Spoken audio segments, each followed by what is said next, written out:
ഇന്നത്തെ നമ്മുടെ ഈ ഒരു വിഭവം ഉണ്ടാക്കാനായിട്ട് ഞാൻ ആദ്യം ഇതിലേക്കുള്ള 3 കോഴിമുട്ട പുഴുങ്ങിയെടുത്ത് മാറ്റി വെച്ചിട്ടുണ്ട്. ഇനി ഇതിലേക്ക് കുറച്ച് വെളിച്ചെണ്ണ ചൂടാക്കിയിട്ട് അതിലേക്ക് മീഡിയം സൈസിലുള്ള 6 അല്ലി വെളുത്തുള്ളിയും ചെറിയൊരു കഷ്ണം ഇഞ്ചിയും ചേർത്ത് കൊടുക്കാം. വെളിച്ചെണ്ണ തന്നെ എടുക്കണം കേട്ടോ, എന്നാലേ കറക്റ്റ് ടേസ്റ്റ് കിട്ടുള്ളൂ. എണ്ണയിൽ ഇത് രണ്ടും ജസ്റ്റ് ഒന്ന് ഇളക്കി കൊടുത്തിട്ട് മീഡിയം സൈസിലുള്ള 2 സവാള അരിഞ്ഞത് ചേർത്ത് കൊടുക്കാം.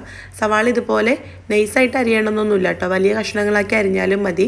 നമുക്കിത് വഴറ്റി കഴിഞ്ഞിട്ടൊന്ന് അരച്ചെടുക്കാനുള്ളതാണ്. 2 മീഡിയം സൈസിലുള്ള സവാളയാണ് കേട്ടോ എടുത്തിട്ടുള്ളത്. ഇതൊന്ന് ഇളക്കി കൊടുത്തിട്ട് ഇതിലേക്ക് ആവശ്യത്തിനുള്ള ഉപ്പ് ചേർത്ത് കൊടുക്കാം. 2 തണ്ട് കറിവേപ്പില ചേർത്ത് കൊടുക്കാം. പിന്നെ എരിവിന് ആവശ്യത്തിനുള്ള പച്ചമുളകും കൂടെ ചേർത്ത് കൊടുക്കാം. ഞാനിവിടെ 2 പച്ചമുളകാണ് കേട്ടോ എടുത്തിട്ടുള്ളത്.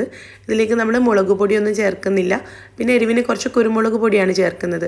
അപ്പം അതിനനുസരിച്ചിട്ട് പച്ചമുളക് എടുക്കാം കേട്ടോ. ഇതെല്ലാം കൂടെ ഒന്ന് ഇളക്കി കൊടുത്തിട്ട് ചെറിയ തീയിലേക്ക് മാറ്റിയിട്ടൊരു 2-3 മിനിറ്റ് ഒന്ന് മൂടി വെച്ച് കൊടുക്കാം. ഇത് ഒരുപാട് അങ്ങോട്ട് വഴറ്റി സോഫ്റ്റാക്കി എടുക്കുകയൊന്നും വേണ്ട കേട്ടോ. ഇതിൻ്റെ ആ ഒരു പച്ചമണമൊക്കെ ഒന്ന് പോയി കിട്ടിയാൽ മതി.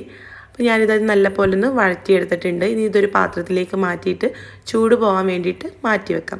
ചൂട് പോയതിന് ശേഷം നമുക്കിത് നല്ലപോലെ ഒന്ന് അരച്ചെടുക്കാം. അപ്പോൾ ഇത് ചെറുതായിട്ടൊക്കെ ചൂട് പോയിട്ടുണ്ട്. അപ്പോൾ ഇതൊന്ന് അരച്ചെടുക്കുകയാണ് കേട്ടോ. അപ്പോൾ ഈ സമയത്ത് നിങ്ങൾക്ക് കൂടുതൽ ടേസ്റ്റിന് വേണമെങ്കിൽ കുറച്ച് കാഷ്നട്ട്സ്, അതായത് അണ്ടിപ്പരിപ്പ് കൂടെ ചേർത്ത് കൊടുക്കാം. ഞാനിപ്പോൾ അത് ചേർത്തിട്ടില്ല കേട്ടോ. അപ്പോൾ ഇത് അരച്ചെടുത്ത് മാറ്റി വെക്കാം. ഇനി ആ പാനിലേക്ക് തന്നെ കുറച്ചും കൂടെ എണ്ണ ചേർത്ത് കൊടുക്കാം. നമ്മുടെ ആവശ്യത്തിനനുസരിച്ചിട്ട് ചേർക്കാം കേട്ടോ. ഇതിലേക്ക് 2 ഏലക്ക, 2 ഗ്രാമ്പു, ചെറിയൊരു കഷ്ണം കറുവപ്പട്ട. അപ്പോൾ ഇതൊന്ന് ചേർത്തിട്ട് ഒന്ന് എണ്ണയിലിട്ടിട്ടൊന്ന് മൂപ്പിച്ചെടുക്കാം. എന്നിട്ട് അതിലേക്ക് 2 തണ്ട് കറിവേപ്പില ചേർക്കാം. എന്നിട്ട് നമ്മളിവിടെ അരച്ചെടുത്ത ആ ഒരു കൂട്ടില്ലേ, അത് ഇതിലേക്ക് ചേർത്ത് കൊടുക്കാം.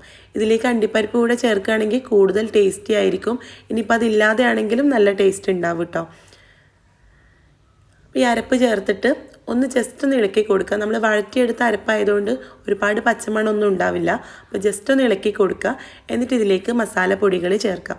എരിവിന് ആവശ്യത്തിനുള്ള കുരുമുളക് പൊടി, നമ്മൾ പച്ചമുളക് എടുത്തപ്പോൾ അതിൻ്റെ ആ ഒരു എരിവിനനുസരിച്ചിട്ട് കുരുമുളക് പൊടി എടുക്കുക കേട്ടോ. പിന്നെ 1/4 ടീസ്പൂൺ ഗരം മസാല, അതായത് ബിരിയാണി മസാല, നമ്മൾ വീട്ടിൽ തന്നെ പൊടിച്ചെടുത്തിട്ടുള്ള ബിരിയാണി മസാലയാണ്. പിന്നെ 1/4 ടീസ്പൂൺ പെരുംജീരകത്തിൻ്റെ പൊടി. പെരുംജീരകം പൊടിയായിട്ടില്ലെങ്കിൽ നമ്മൾ ആദ്യം വഴറ്റിയെടുത്ത കൂട്ടില്ലേ, അതിൻ്റെ കൂട്ടത്തിൽ 1/2 ടീസ്പൂൺ പെരുംജീരകം ചേർത്താലും മതി കേട്ടോ. പൊടികൾ ചേർത്തിട്ട് നല്ല പോലെ ഒന്ന് ഇളക്കി കൊടുത്തിട്ട് ഇതിലേക്ക് 1 കപ്പ് നല്ല കട്ടിയുള്ള തേങ്ങാപ്പാൽ ചേർത്ത് കൊടുക്കാം. എന്നിട്ട് നല്ല പോലെ ഒന്ന് ഇളക്കി കൊടുത്തിട്ട് ഇതിലേക്ക് 1 ടേബിൾ സ്പൂൺ തക്കാളി അരിഞ്ഞത് ചേർക്കാം. തേങ്ങാപ്പാൽ 1-ാം പാൽ 2-ാം പാൽ അങ്ങനെയൊന്നും ഇല്ല കേട്ടോ. 1/2 കപ്പ് വെള്ളം ചേർത്തിട്ട് എടുത്ത കട്ടിയുള്ള തേങ്ങാപ്പാലാണ്. ഈ സമയത്ത് നിങ്ങൾക്ക് വേണമെങ്കിൽ ആവശ്യത്തിന് വെള്ളം കൂടെ ചേർത്തിട്ട് ഇത് ലൂസാക്കി എടുക്കാം. ചെറുതായിട്ടൊന്ന് തിള വരുന്ന സമയത്ത് ഇതിലേക്ക് 3 കോഴിമുട്ട പുഴുങ്ങിയത് വരഞ്ഞിട്ട് ഇട്ട് കൊടുത്തിട്ടുണ്ട്. മുകളിലായിട്ട് കുറച്ച് മല്ലിയില അരിഞ്ഞതും കൂടെ ചേർത്തിട്ട് അപ്പം തന്നെ ഫ്ലെയിം ഓഫ് ചെയ്യാം കേട്ടോ. ഒരുപാട് അങ്ങോട്ട് തിളിച്ച് പോകണ്ട. നന്നായിട്ട് തിളിച്ച് കഴിഞ്ഞാൽ ടേസ്റ്റ് കുറയും കേട്ടോ. അപ്പോൾ ഇത്രയേ ഉള്ളൂ, നമ്മുടെ ഈ ഒരു സ്പെഷ്യൽ മുട്ടക്കുറുമ ഇവിടെ റെഡി ആയിട്ടുണ്ട്.